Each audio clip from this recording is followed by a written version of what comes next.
This is basically the radar screen from last week. We had some pretty decent trades, uh,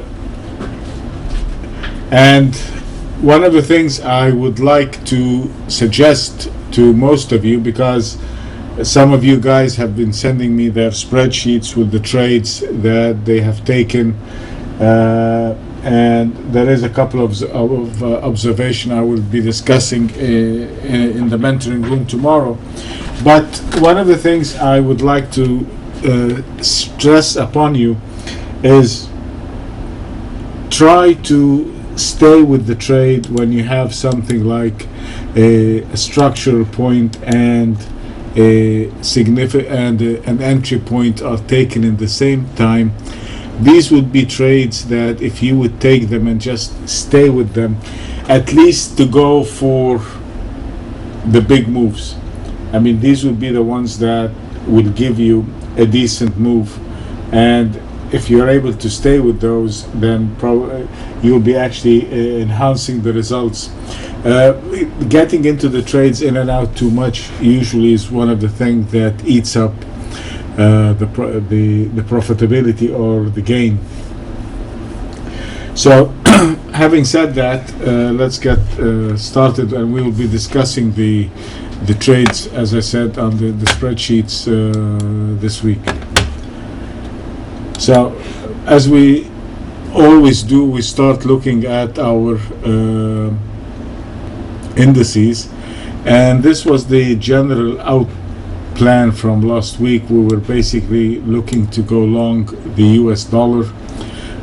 We were slightly bearish for the euro, the Aussie, and the Swiss, and the British pound. I mean, these were primarily the ones we were looking at shorting, and they have evolved. We had one additional surprise, which was the weakness that took place on the yen on Friday, but we will discuss this later. Anyway, to start with our plan, this is the dollar index. As you can see, this was our buying point at 79.18. We had the push, which, as we have discussed from before, that was a short covering coming above the 79.18. It took us to the next level, which is the 80.35. That is the second structure point.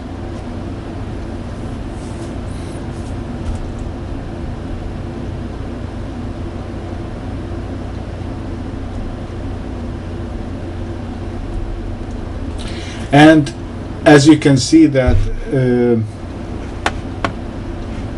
we did try to break above that point. We made a high of 80.09 and we pulled back at 80.25. So we did not react too much back or far away from the 80.03.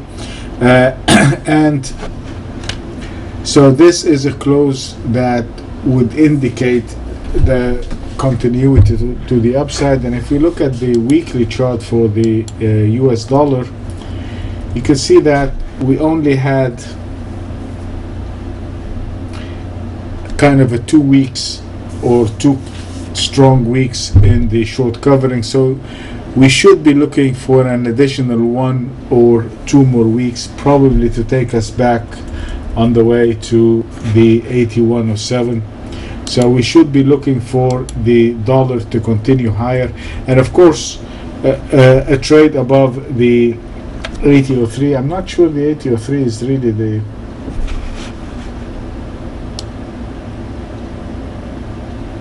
I think it's 80.04. I think this is the one.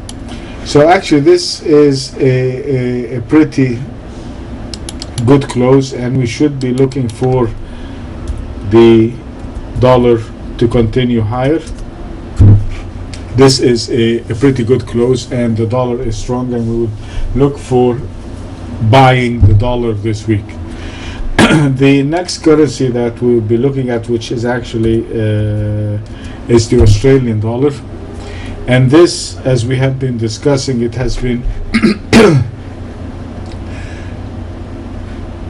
pretty much moving sideways. There is no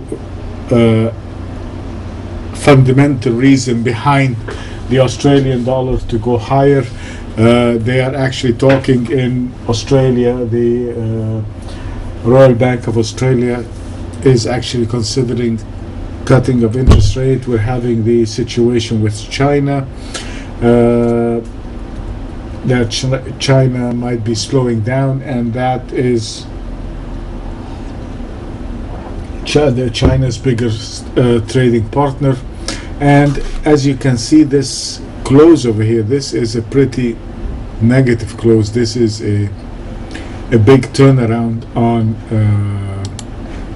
Friday, and on a weekly chart you can see that it is beginning now. We should be looking for the Aussie to continue lower. So if we go back to our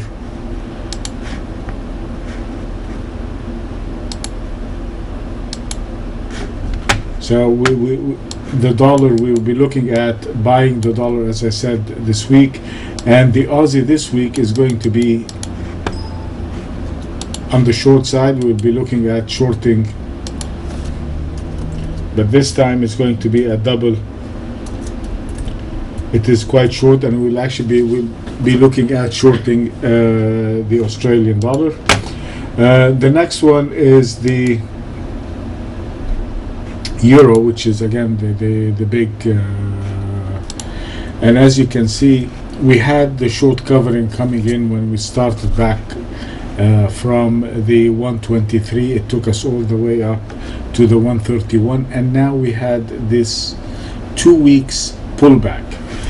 We were considering, when we were looking at the daily chart, that the possibility that this might be a gift, but what's happening right now is we have been failing over here, and we are sitting at the 128.53. We have a normal close. The dollar is strengthening. We're having strength in the dollar. We're having the stock market in a way holding. So the entry in the euro would be quite easy for us on a trade below the 128.53. We should be looking at shorting the euro, and of course the trend is still to the downside. Everything is to the downside, so a break below the 128.53 would be a sell signal. The Swiss franc, this is actually, if you look at the last 3 days, you can pretty much see that the Swiss franc, if you look at the image of the Swiss franc and you look at the image of the euro, they are pretty much moving in tandem, 1-to-1. They are pretty much alike. So if you're getting weakness in the euro, you can actually go and look at the Swiss pairs, look at the pound Swiss, look at the dollar Swiss, look at the Swiss pairs to actually be shorting the Swiss, simply because it is moving very much in tandem. It's having a very strong correlation, a positive correlation with the euro. So the Swiss is actually, when you look at the daily chart of the Swiss index, it's actually much weaker than the euro, because it has triggered a sell signal over here. I mean, we already here have our sell signal right there, and it has been triggered. The euro, we don't have yet the sell signal. In the euro, what we have is a pullback or a gift in a short covering rally. So the sell signal in the euro will be triggered below the 128.53, while in the Swiss franc we have already triggered the sell signal. But we have the same situation that you have here. We got 3 days pretty much having the same lows, the same thing as the in the euro. We want to make sure that they break through these lows. A break below these lows, this lows will be our sell in the Swiss. So the Swiss also will be we're getting pretty much the same setup as of last week. So the Swiss is also a short. So we are looking at buying the US dollar, we're looking at selling the Australian dollar. The biggest short will be in the Australian dollar, then the Swiss franc, and then the euro would be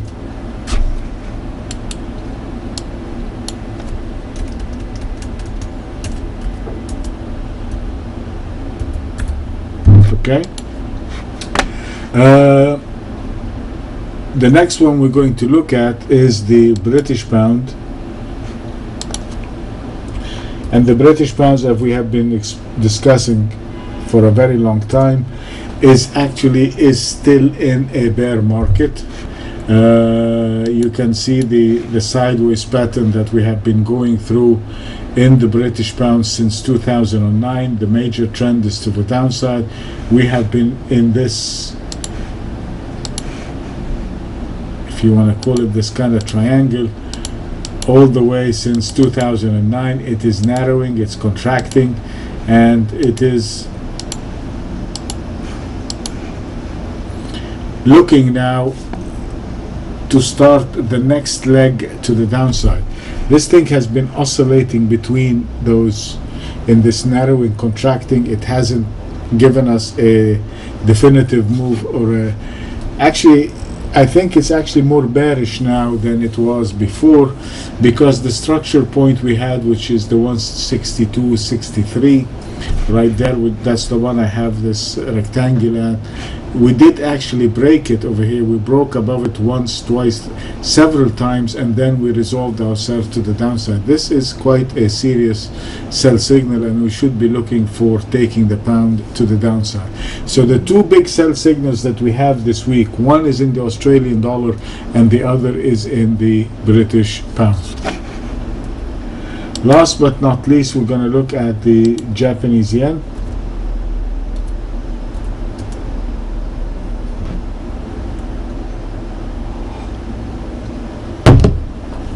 And the yen too is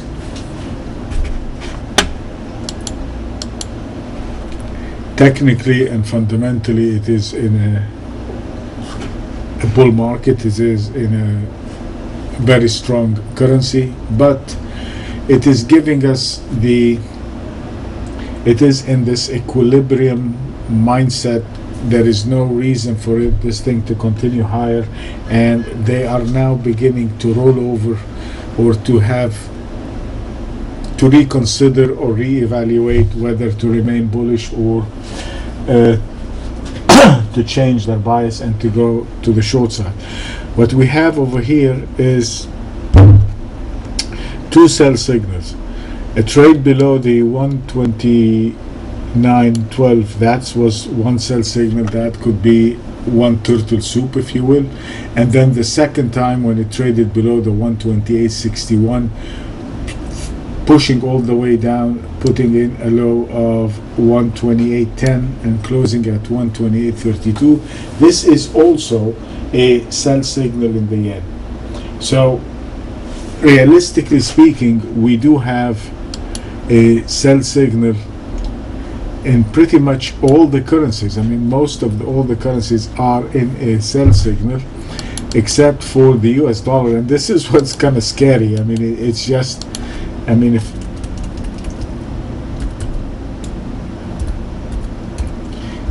it seems to be too easy when you have the dollar is the only one to be bought, and the Aussie is short, the yen is short, the Swiss, the euro, the pound, all of them is short. So the easy trade will be actually going long the dollar, short the Aussie dollar, short the dollars, long the dollar Swiss, long the dollar yen, short the euro dollar, and short the pound dollar.